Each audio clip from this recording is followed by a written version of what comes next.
All right, well, a new article from Bloomberg in the headline says women who stay single and don't have kids are getting richer.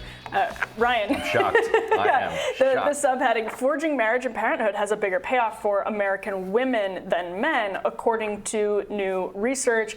I mean, of course, because women typically take more time off when they have children and are more likely to work part-time, Yes. Not because of the patriarchy. Actually, most women who have children say they prefer some form of part-time work to full-time work. You can't disentangle that from the patriarchy, though. See, wills are a product of our culture and our superstructure, right? I actually think it's the opposite. I think, if anything, it's the patriarchy that continues to insist women become cogs in the corporate machine instead of doing what they would prefer. And women have been conditioned since Betty Friedan to believe that there's no value in work that is sort of innately attractive. Bloomberg's begging the opposite here. Yes. Yeah. And so women who stay single and don't have kids are getting richer. Now, Ryan, as a parent, this has to be the least surprising news ever. Kids are extremely expensive.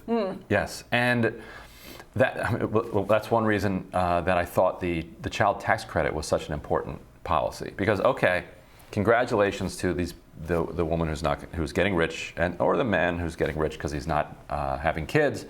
And the article talks about how they get to travel a lot more. They get to have a second home in New Jersey. They get to take vacations.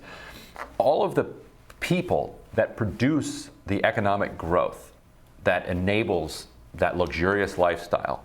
All the people who are working on the airlines that fly you to your island vacation, the people serving you your drinks, the people cleaning your rooms, all of those people were raised by somebody. Yeah. We're all doing that. We're doing that work for you so that there are people out there to take care of you in your luxurious time. So that's why I thought the child tax credit was at least a little recognition of that fact. Yes, congratulations that you're not part of that, and as a result, your bank account looks much fatter. But yes, the quickest route to poverty is having children. Like that's the tragedy in our country.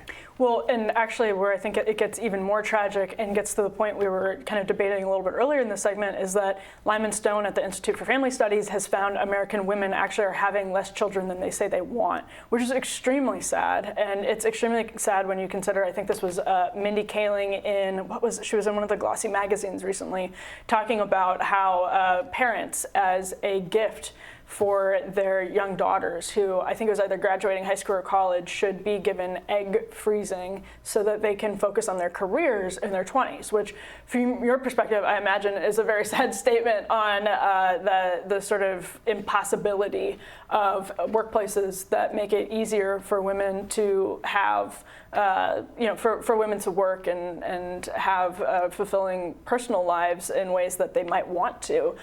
And from my perspective, I would say that's incredibly dehumanizing in treating women, again, like cogs in a corporate machine whose purpose in life is best fulfilled by work. And I've been reading a lot of Marx lately, actually, Ryan. Okay. But you can go back to a lot of different thinkers and how, especially during the Industrial Revolution, they were reacting to changes in work. But what's your perspective, since I put words in your mouth? Well, I mean, and which Marx? Marx's gender analysis was not very fleshed out. It was interesting. Right. It was. I'd recommend Keynes more when it comes to, because I think you'd appreciate his, the way that Keynes tries to think about the economy in terms of the way that it can serve a robust and healthy society. But in something like the 20s or 30s, he was talking about how once you have enough automation and economic growth, people could be working about 15 hours a week.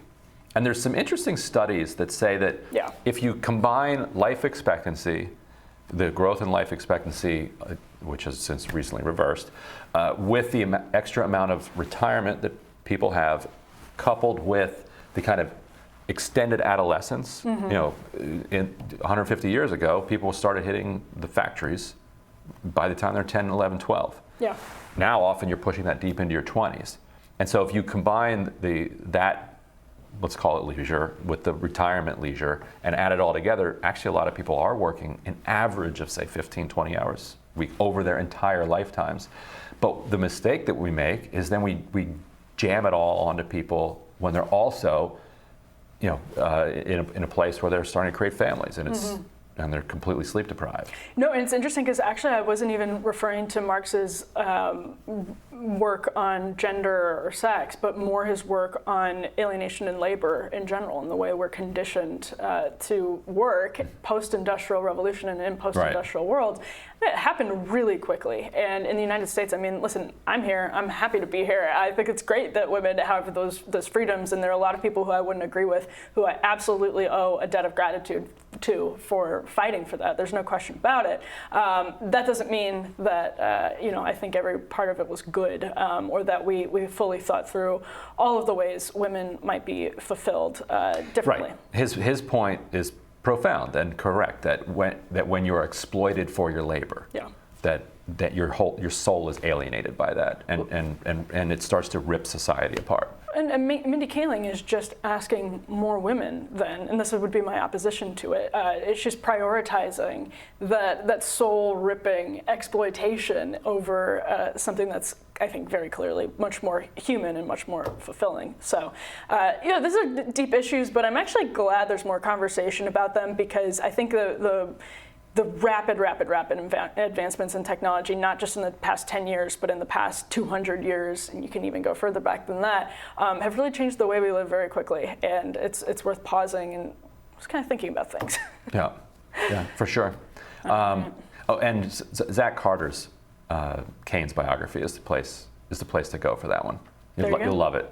Yeah. Oh, okay. I think it's called The Price of Peace. I remember we were talking about that actually so good. last year. It's so good. All right, I'll check that out. Well, I'll check it out. We'll do a Rising Fridays book club. There you go.